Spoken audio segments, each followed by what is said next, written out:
Halo semua, kembali lagi di Map Channel. Kali ini gua akan membacakan kisah-kisah horor kembali, yang mana kisah horor ini menurut gua ini ya termasuk serem, karena ini berdasarkan kisah nyata, yaitu di daerah Lampung, yang mana ini ada terjadi perampokan, yang mana perampokannya ini dihajar massa sehingga dari perampok ini dibakar hidup-hidup. Nah, jadi dari arwahnya yang setelah dibakar itu menjadi mengganggu desa itulah, mengganggu daripada orang-orang yang melewati dari tempat kejadian.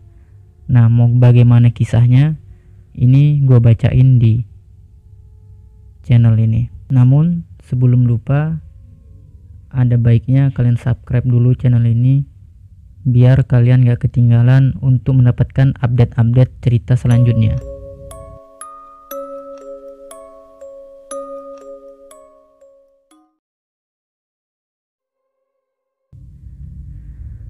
Nah, beberapa bulan yang lalu, sudah semenjak meninggalnya 3 pemuda itu, kini jalur perlintasan di jalan yang membelah hutan ini jadi agak sepi lah jika sudah masuk maghrib. Nah, sebelum adanya kejadian pembakaran itu, jalur ini memang terkenal angker. Banyak benar memang warga itu sering diganggu oleh beberapa penampakan makhluk halus di sana. Nah, ini narasumbernya ini sebelah si Hadi. Kisah ini memang terjadi antara tahun 1999 sampai dengan 2002 lah. Nah, si Hadi ini anak dari seorang petani. Nah, kesehariannya dia ini juga pada pagi sampai sore dia ini berkebun. Tapi hasil jualannya itu ataupun hasil perkebunannya itu dan para tetangga lain juga kan itu hasilnya dari berkebun gitulah kan, itu dibawa ke pasar. Nah, pasarnya ini beroperasinya itu malam hari. Ditambah lagi karena pasarnya yang dituju ini beroperasinya itu malam hari, yaitu sekitaran jam 2 dini hari lah, maka mengingat perjalanan itu bisa memakan waktu, yaitu kurang lebih 2 jam lah dari rumahnya dia. Nah, si Hadi ini biasanya berangkat antara jam 11, 1 jam, ataupun jam 12 malam gitulah. Nah, seperti biasa, setelah si Hadi ini melihat waktu sudah menunjukkan pukul 10 malam, dia ini mulailah bersiap untuk membawa beberapa hasil kebunnya tadi dan para tetangganya. Nah, dia ini tinggal di sebuah desa kecil di daerah Lampung. Warga di desanya itu hanya sekitar 200 sampai 300 orang saja. Dan di desa mereka ini dikelilingi oleh hutan, persawahan, dan juga perkebunan warga lah. Nah, dan saat cerita ini terjadi di kampungnya, malah belum ada aliran listriknya masuk. Jadi benar-benar desa banget lah bisa dikatakan. Jadi bisa dibayangkan betapa sepinya desanya itu saat itu. Bahkan sampai sekarang juga informasinya itu belum ada listrik sama sekali. Nah, setelah selesai mencuci dan mengelap motornya dia inilah, nah dia menaruh keranjang ke atas motornya. Nah, keranjang ini memang terbuat dari bekas karung goni yang dia buat sedemikian rupa agar bisa menampung muatan yang agak banyak. Dia lalu memasukkan beberapa hasil kebunnya ke dalam keranjangnya. Sedikit dia memang memaksa, dan sisa yang tidak masuk tadi ditaruh di belakang joknya. Di tengah-tengah antara keranjang yang kanan dan yang kiri itu dimuatin lah biar muat tadi kan. Nah, setelah dirasa cukup banyak, ia lalu mengikat keranjang yang satu dan yang lainnya dengan tali. Nah, tidak lupa juga dia beberapa ikat sayur yang di tengah-tengah dia ikat kencang agar enggak terjatuh lah pas dibawa kebut nanti di jalan. Nah, setelah siap semua, dia ini mulailah menghidupkan motornya untuk menuju pasar, yang mana dia harus melewati jalan raya yang membelah hutan angker itu. Belum lagi jalan setapak dari rumahnya ke jalan raya, itu memang agak lumayan jauh. Nah, dia harus melewati pemakaman tua yang berada di ujung jalan. Memang itulah rutinitas dia itu tiap hari, dan tidak ada jalan lain, memang harus dia lewatin jalan yang itu saja. Dia mulai melewati jalan setapak itu. Nah, jalan berbatu dan agak becek akibat hujan sore tadi, yang membuat ban motornya memang sesekali agak selip lah, agak kepleset-kepleset. Nah, jalan begitu gelap dan ia hanya mengandalkan lampu motornya. Ditambah lagi motornya ini udah termasuk tua banget lah, karena memang kalau untuk mengangkut barang itu biasanya orang-orang kampung ataupun petani itu biasanya pakai motor-motor yang udah motor-motor jelek ataupun tua. Nah, setibanya di ujung jalan, dia ini mulailah agak merinding. Nggak tahu kenapa malam ini begitu menyeramkan bagi dia. Jalan yang di sekitar pemakaman itu juga agak menanjak. Ia berusaha lah untuk memaksa motor tuanya itu agar mampu untuk melaluinya. Nah, tiba-tiba motornya itu mendadak mati. Antara kesal dan takut dan setengah mati, ia berusaha lah mendorong motornya itu untuk melewati jalan yang menanjak ini. Karena dia pikir tidak mungkin menyela motor dengan beban berat yang dengan jalan yang sangat menanjak, ia berpikirlah tidak mungkin menyela motor dengan beban berat yang sangat susah ini kan gitu. Lalu ia memutuskan mendorong motornya lah sampai ke jalan yang agak datar. Nah, tanpa sadar pandangannya dia itu terpaku pada sebuah pohon yang besar yang berada di tengah pemakaman itu. Ia melihat seorang wanita berdiri mengenakan gaun putih, agak kotor dan rambut terurai. Sontak si Hadi ini kagetnya luar biasa lah. Dia pun paniknya bukan main dan terus mendorong motornya itu sekuat tenaga. Tapi dia heran, entah kenapa tenaganya ini seperti berlipat ganda saat itu. Dia juga terus mendorong motornya lah tanpa memperdulikan jalan yang rusak itu kan, yang sesekali membuat kakinya itu tersandung bebatuan. Setibanya di jalan raya, ia lalu menghentikan larinya. Sambil mengatur napasnya lah, ia mencoba menghidupkan lagi sepeda motornya. Nah, dan alhamdulillahnya motornya ini sudah hidup dan siap melanjutkan perjalanannya ke pasar. Dia langsung tancap gas dan berharap agar cepat sampai ke tujuan. Nah, setelah beberapa lama, tibalah ia di jalan yang membelah hutan angker itu. Jalan di mana pernah terjadi pembakaran 3 pemuda yang dicurigai sebagai maling oleh warga pada waktu lalu. Nah, tapi dia ini sambil ngomong lah ke ini kan, ke daerah itu. Numpang lewat ya, kata dia. Anak Bagong mau lewat, kata dia. Kayak pamit gitulah dia di daerah situ, biar nggak diusilin sama makhluk-makhluk halus. Nah, entah apa maksud ucapan dia itu kan.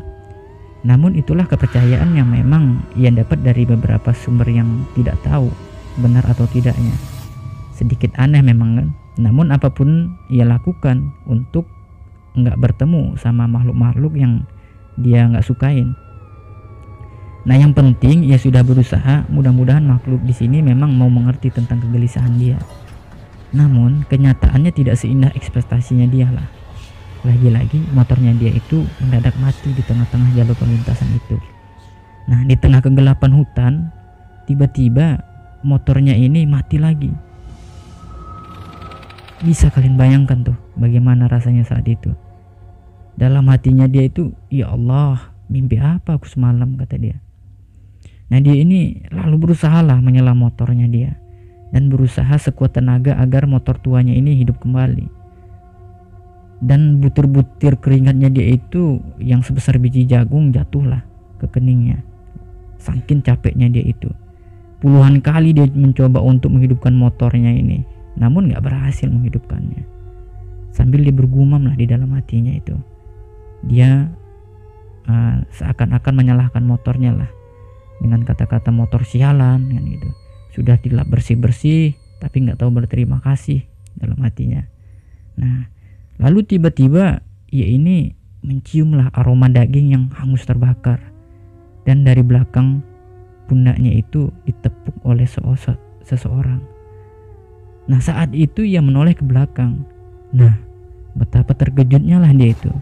Ia melihat sosok wajah yang tidak berwujud lagi. Wajah itu seperti habis terkena luka bakar yang sangat parah, dan sebagian kulit lainnya hitam, gosong dan lebam. Kaget luar biasa dia. Paniknya bukan main. dan dia juga berlari meninggalkan sepeda motornya di tengah jalan. Setelah berlari beberapa lama, nampak dari kejauhan cahaya dari sebuah lentera. Setelah semakin dekat jaraknya dengan cahaya itu, nampaklah sebuah lentera yang terbuat dari kaleng susu bekas. Nah, saat itu lentera model ini memang populer di desanya dia dan beberapa desa tetangganya di sebelah desanya dia. Nah, terlihat 5 orang pemuda yang tengah bersiap untuk ke pasar juga membawa hasil kebun mereka. Nah, kami semua lalu pergilah ke tempat di mana motorku berada. Dia masih merasa takut bukan main saat itu. Namun karena berpikir mereka itu berenam, maka ia coba memberanikan dirilah. Nah, mereka tiba di mana motornya itu berada. Mereka membantunya dengan menyorotkan sinar lampu motornya ke arah dia. Nah, dia ini berusaha menghidupkan motornya, dan syukurnya motornya itu bisa hidup kembali. Lalu dia melanjutkan perjalanannya lah ke pasar bersama 5 orang tadi. Dan alhamdulillahnya setelah kejadian itu ya, dia ini tidak menemukan hal-hal aneh lagi sampai ia pulang ke rumah dan pada esok pagi hari.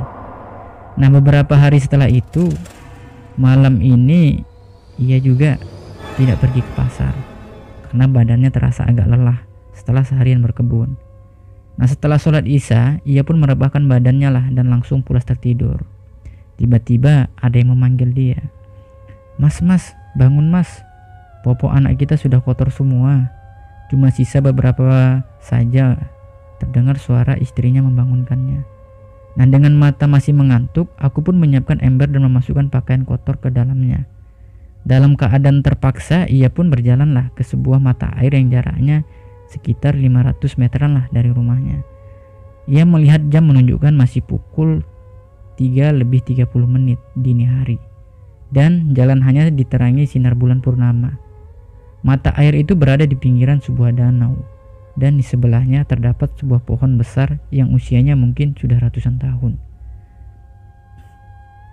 Dalam hatinya lah, demi anaknya dia terpaksa harus melakukan ini kan gitu, harus turun mencari ke mata air itu. Karena jalan setapak itu begitu gelap dan banyak sekali pohon bambu yang berbaris sepanjang jalan, ia pun mempercepatlah langkahnya, berharap segera bisa menyelesaikan tugasnya. Sambil memikul 2 buah ember berisi pakaian kotor anaknya tadi yang ia ikat pada sebatang bambu. Akhirnya ia tiba di mata air tersebut. Mata air itu berada di antara bebatuan. Ia langsung mengeluarkan pakaian kotornya yang berada di dalam ember. Segera ia juga mengikat pakaian itu dengan sesekali mengambil air dari mata air itu menggunakan sebuah gayung. Nah, ketika asik menyikat, ia mendengar sebuah suara yang memanggil namanya. Kurang lebih Hadi, gitulah panggilannya. Nah, seketika ia juga menghentikan aktivitasnya menyucinya itu. Dan ia juga arahkan pandangannya ke segala penjuru. Namun, ia tidak melihat sosok siapapun di sana, kecuali hanya dirinya yang kebingungan. Nah, dalam hatinya ini, siapa barusan yang memanggil nama saya? Gumamnya lah di dalam hatinya. Nah, karena merasa tidak ada orang, ia kembalilah melanjutkan aktivitasnya dan berusaha menepis pikiran-pikiran soal makhluk gaib. Nah, setelah beberapa lama, kembali suara itu terdengar lagi. Hadi. Nah, ia kembali mencari asal suara itu. Namun, lagi-lagi ia tidak mendapati siapapun berada di sana kecuali dirinya. Nah, akhirnya ia berusaha semaksimal mungkin untuk bisa cepat-cepatlah menyelesaikan kegiatan mencucinya itu. Nah, setelah selesai, ia kembali menaruh pakaian-pakaian tersebut ke dalam ember dan bersiap untuk pulang ke rumah. Saat bangun dari posisi duduknya dan bersiap untuk melangkahkan kaki lah, kembali ia mendengar suara itu lagi. Hadi. Ia langsung menoleh ke belakangnya dan pandangannya terpaku pada penampakan sosok makhluk yang dibungkus dengan kain putih seperti bentuk lemper. Bukan kagetnya luar biasa dia ketika dia melihat ternyata sosok itu adalah sosok pocong. Ia pun lari tunggang langgang sambil memikul beban 2 ember pakaian yang masih basah di pundaknya. Nah, setibanya di rumah, ia langsung menutup pintunya rapat-rapat. Nah, istrinya ini terlihat kebingungan lah dengan tingkahnya dia ini. Dan istrinya ini menanyakan, "Kenapa mas?" kata dia. Tapi dia ini sok-sok inilah, nggak mau menceritakan kepada istrinya kan. "Nggak apa-apa kok," kata dia gitu. Nah, istrinya ini lalu menyuruhnya untuk segera menjemur pakaian lah yang baru saja ia cuci, karena takut membuat istriku panik, kata dia. Nah, ia pun merasakan pertemuannya dengan pocong itu dan menuruti kata-katanya dengan rasa takut yang masih menyelimutinya. Ia menjemur pakaiannya di halaman samping rumahnya. Jemuran itu masih menggunakan 2 buah kayu yang dibuat dari tiang, dan di bagian atasnya diikat tambang dari kayu satu kayu ke kayu yang lainnya. Nah, saat menjemur pakaiannya anaknya tadi, tiba-tiba tali jemurannya itu bergerak sendirilah, seolah-olah ada seseorang yang memutar-mutarnya. Nah, karena masih diselimuti rasa takut melihat pocong di mata air tadi, ia pun berlari meninggalkan beberapa pakaian yang belum dia jemur. Ia masuk ke dalam rumah dan dilihat istrinya sudah tertidur sama anaknya. Tanpa pikir panjang, ia pun menarik selimut dan menutup wajahnya berharap pagi segera datang. Nah, singkat cerita, pagi pun ketika ia bangun, ia pun mengecek pakaian yang belum sempat ia jemur tadi subuh kan, di samping rumahnya, dan dilihat pakaian sudah tersusun rapi di jemuran. Dia pun berpikirlah, syukurlah, kata dia. Ia pun berpikir mungkin istrinya yang merapihkan.